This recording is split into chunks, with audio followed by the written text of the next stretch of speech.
En Jésus-Christ, chers amis, chers internautes, que le Seigneur vous bénisse et vous garde.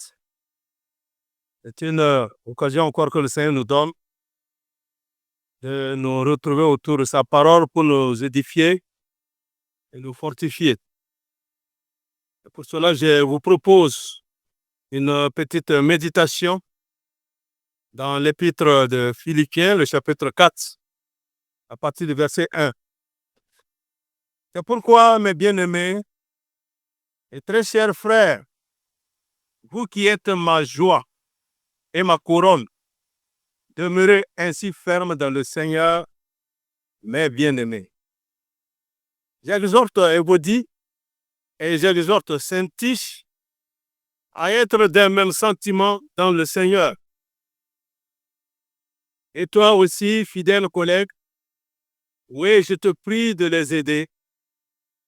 Elles qui ont combattu pour l'Évangile avec moi et avec Clément et mes autres compagnons d'œuvre, dont les noms sont dans le livre de vie.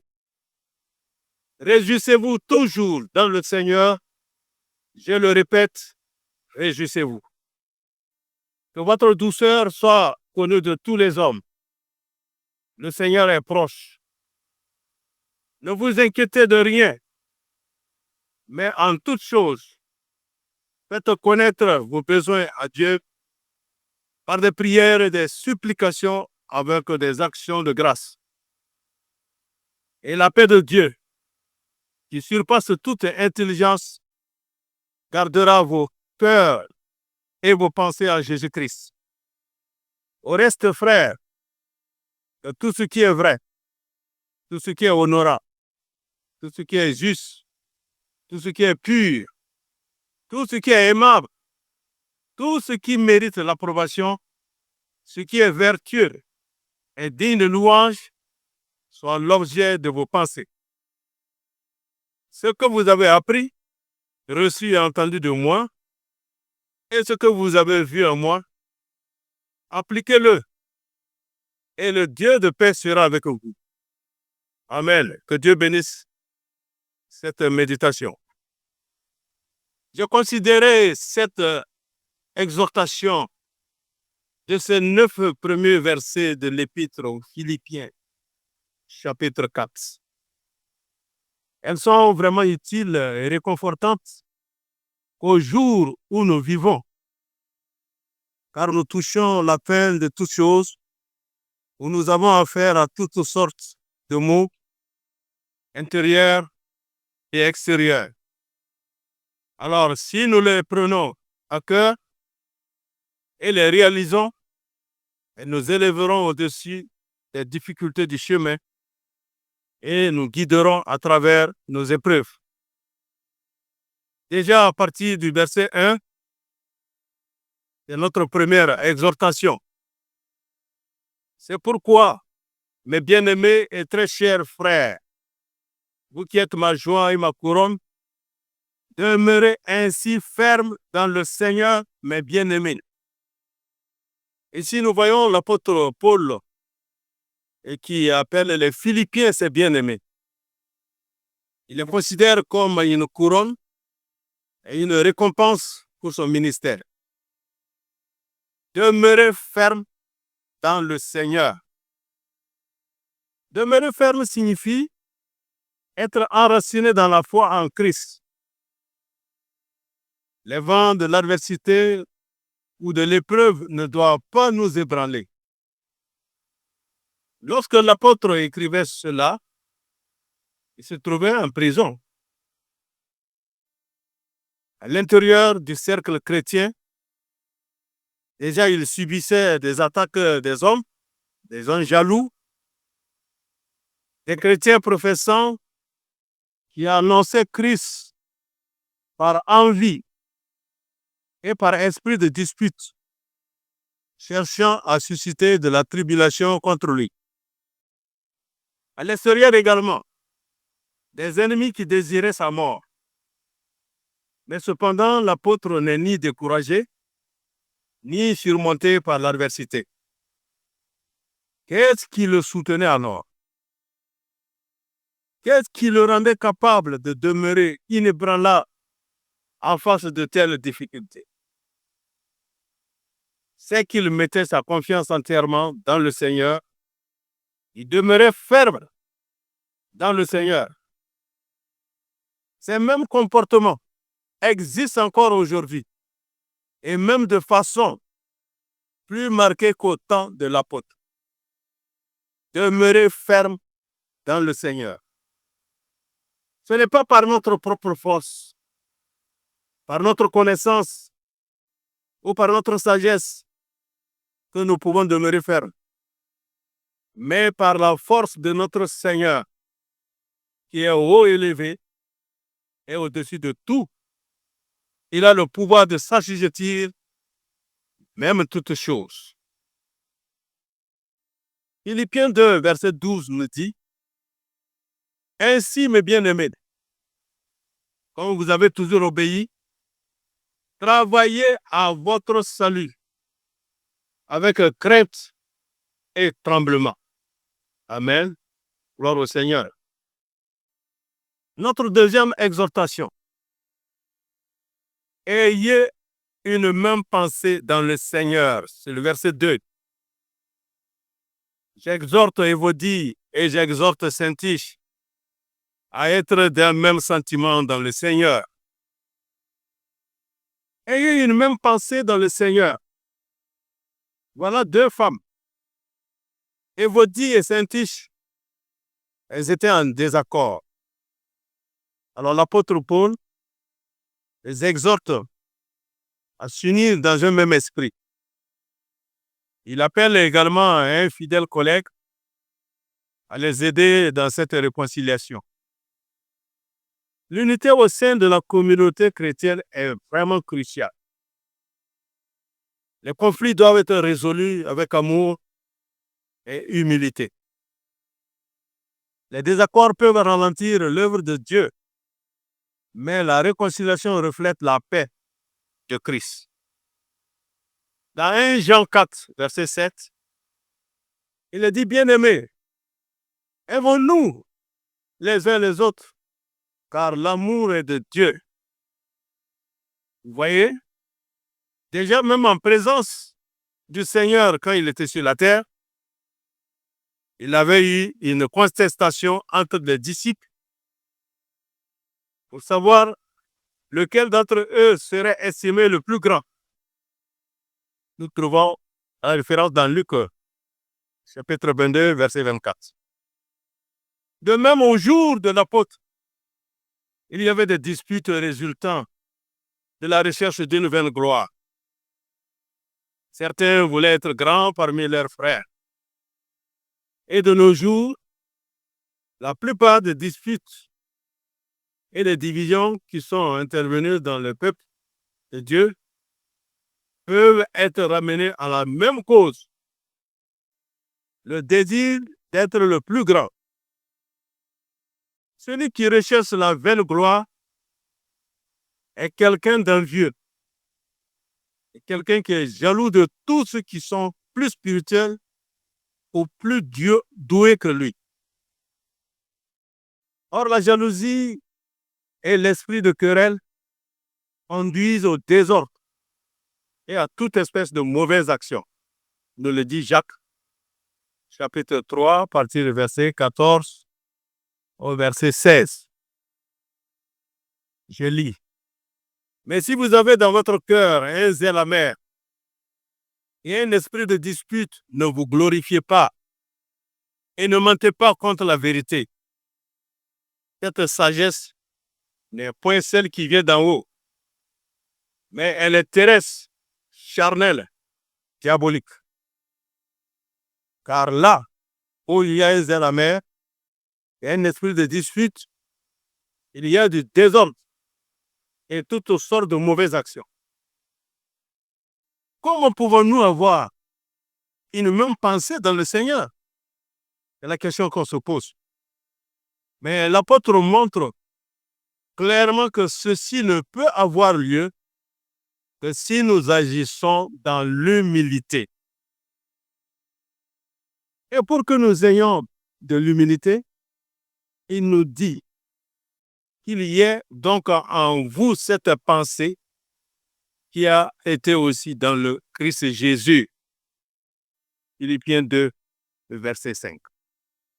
C'est l'humilité qui a conduit le Seigneur Jésus à s'anéantir lui-même pour servir les autres dans l'amour. Le moi aime à être servi et éprouve un sentiment de grandeur quand il est servi par d'autres. Mais l'amour se plaît à servir. Si quelqu'un de nous s'oublie lui-même et qu'il renonce à rechercher sa propre gloire et ne cherche qu'à servir les autres dans l'amour, en suivant l'exemple d'humilité de Christ, alors nous aurons tous la même pensée du Seigneur et aussi une même pensée dans le Seigneur. Dans Éphésiens 4, le verset 3, il est dit que efforcez-vous de conserver l'unité et l'esprit par le lien de la paix. Notre troisième exhortation.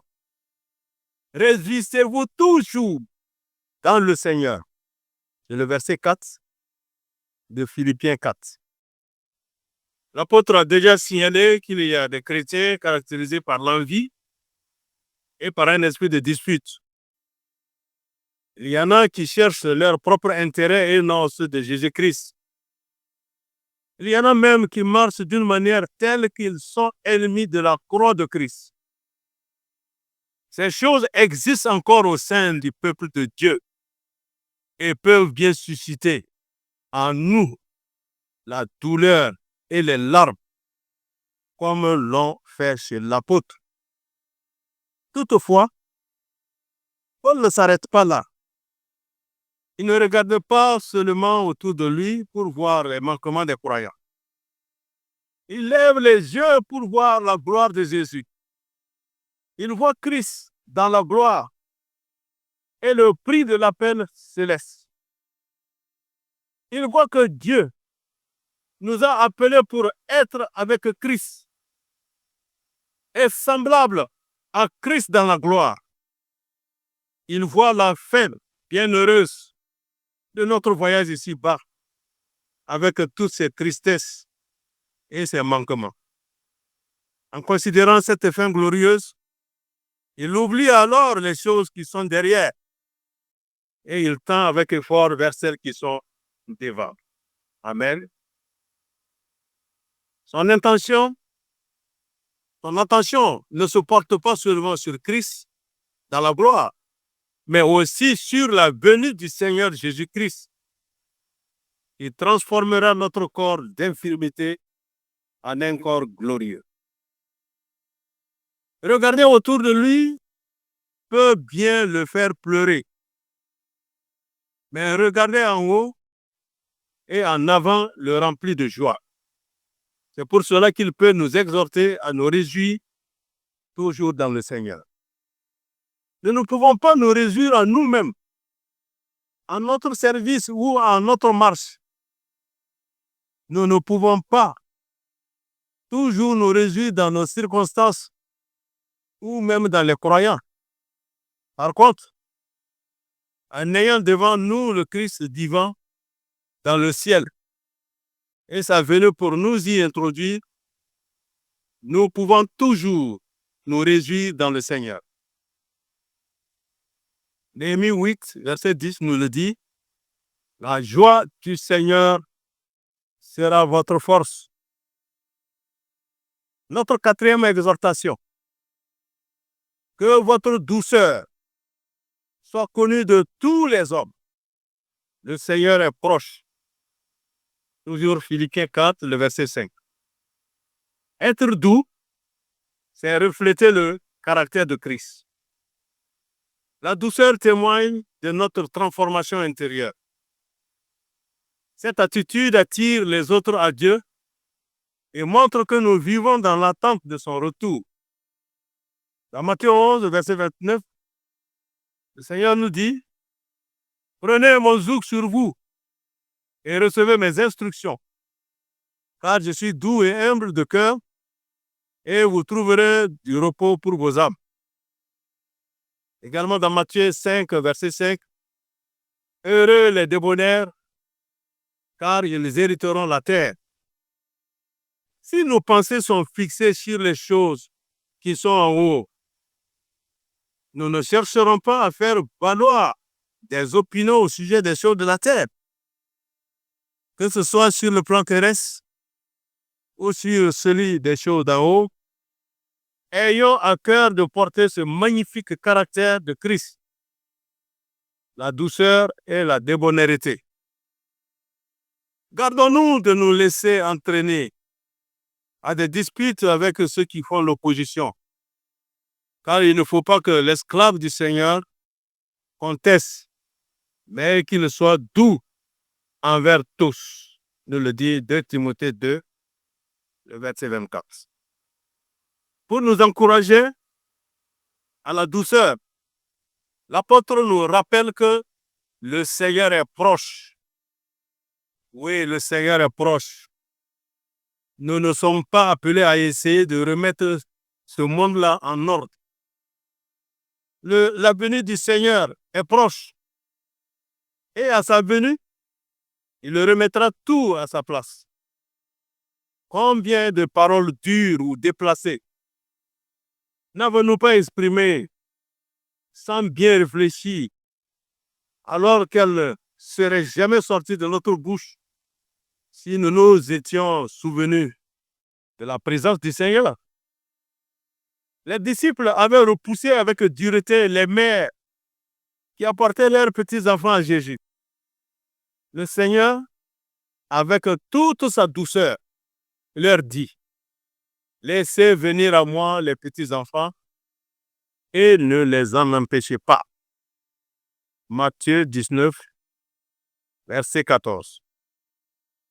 À un autre moment, dans leur indignation à l'égard de ces Samaritains qui avaient refusé de recevoir le Seigneur, les disciples auraient voulu faire descendre sur eux le feu du ciel pour les consumer.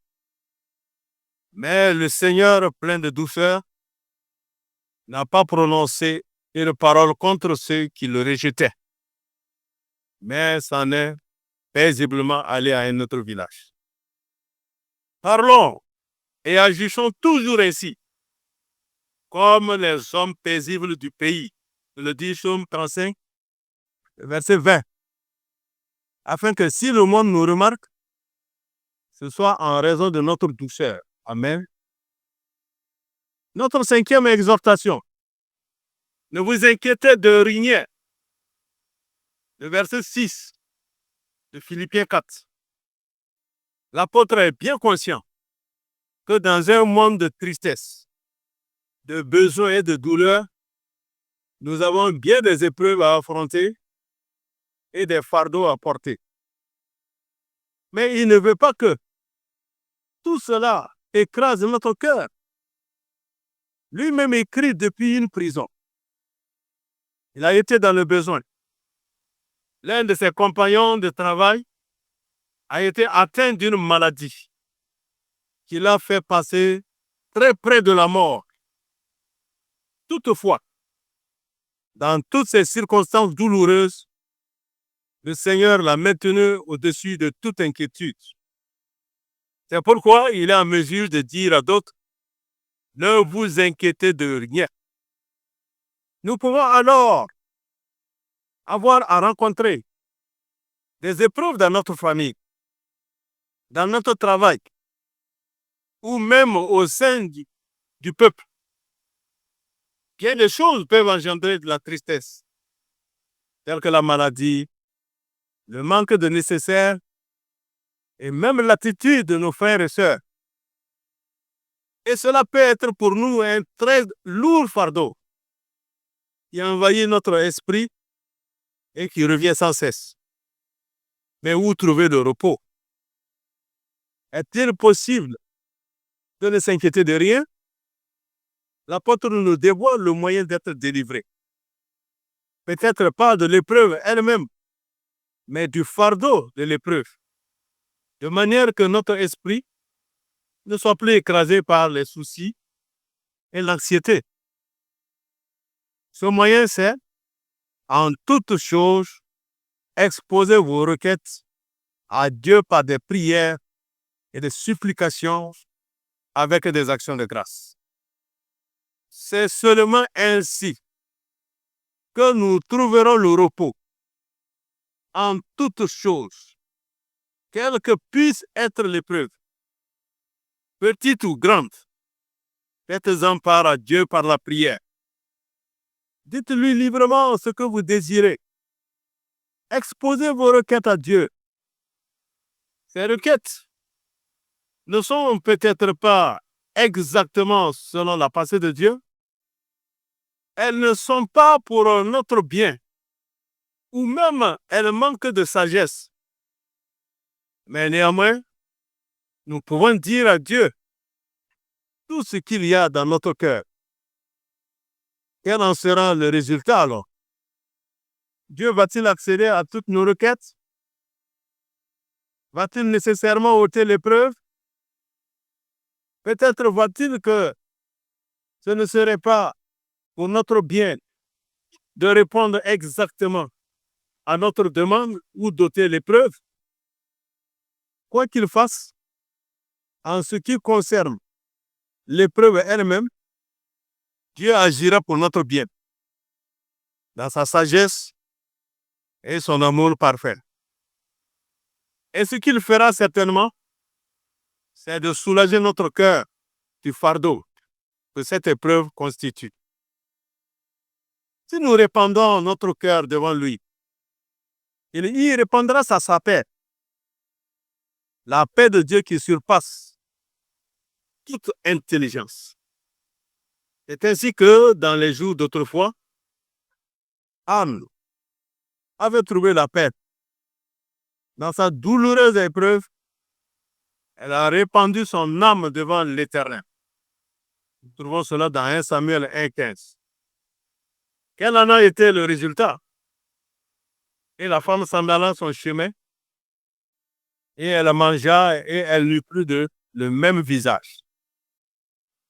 À ce moment-là, mais sa situation n'a pas changé. Mais Dieu a opéré par la suite un changement dans les circonstances d'Anne. Mais il montre premièrement qu'il a le pouvoir de changer Anne elle-même. Le chagrin de son cœur et l'amertume de son âme ont été transformés en une grande paix. La paix de Dieu qui surpasse toute intelligence. Après qu'elle y ait posé ses requêtes à Dieu. Et pourquoi Paul exhorte à remplacer l'inquiétude par la prière. Il faut remplacer l'inquiétude par la prière. Lorsque nous déposons nos fardeaux entre les mains de Dieu, avec foi et gratitude, il nous accorde une paix qui dépasse tout ce que nous pouvons comprendre. La prière est le remède de l'anxiété. En plaçant nos soucis entre les mains de Dieu, nous recevons une paix profonde qui garde nos cœurs et nos pensées centrées sur Christ. Le psaume 55, 22 nous dit « Jette ton fardeau sur l'Éternel et il te soutiendra. Il ne laissera jamais chanceler le juste. » Notre 6e exhortation. Que ces choses occupent vos pensées. Verset 8, Philippiens 4. Au reste, frères, que tout ce qui est vrai, tout ce qui est honorable, tout ce qui est juste, tout ce qui est pur, tout ce qui est aimable, tout ce qui mérite l'approbation, ce qui est vertueux et digne de louange, soit l'objet de vos pensées. Nous réjouissons dans le Seigneur, libérés de nos soucis, nous sommes à même de jouir paisiblement de toutes les choses qui sont vraies, qui sont pures et qui sont de bonne renommée. Dans le monde qui est loin de Dieu, nous sommes en permanence en face du mal. Mais être occupé du mal, cela souille nos esprits. Hélas, il y en a en nous a tendance à regarder inutilement le mal ou à être trop occupé à le combattre. Dieu désire que nous trouvions notre plaisir dans ce qui est vrai, dans ce qui est vénérable, ce qui est juste et pur. Mais la chair en nous est toujours prête à écouter la médisance, à écouter les méchantes paroles, les blasphèmes, les choses mauvaises et blâmables. C'est pourquoi l'apôtre nous exhorte à porter notre attention sur ce qui est bon. Et s'il y a quelque chose de vertueux et de louable chez notre frère, que cela occupe nos pensées. Proverbe 4, le verset 23. Garde ton cœur plus que toute autre chose, car de lui viennent les sources de la vie. Notre 7e exhortation. Ce que vous avez appris et reçu et entendu et vu en moi, faites ces choses et le Dieu de paix sera avec vous. Verset 9 de Philippiens 4.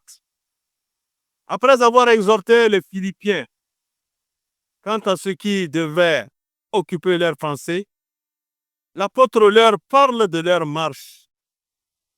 Et il leur dit, ce que vous avez vu en moi, faites-le. Ce n'est pas suffisant d'avoir appris et reçu la vérité par les écrits de l'apôtre ou de l'avoir entendu de sa bouche et vu dans sa marche. Ce que nous avons appris et reçu, entendu et vu doit être mis en pratique dans notre vie.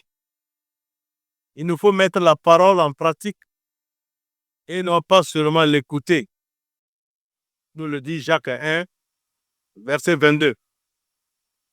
Si nos pensées sont aux choses qui sont pures et notre vie en accord avec la vérité, si nous pensons et agissons justement, non seulement la paix de Dieu gardera notre cœur, mais le Dieu de paix lui-même sera avec nous. Amen. Voilà, bien-aimés frères et sœurs, en Jésus-Christ, ces exhortations constituent l'essence même de la vie chrétienne pratique. Et elles sont tout autant applicables en ces jours difficiles de la fin que dans les premiers jours de l'Église qui étaient marqués par la fraîcheur et la puissance de l'Esprit. Voilà nos 7 exhortations que je résume encore.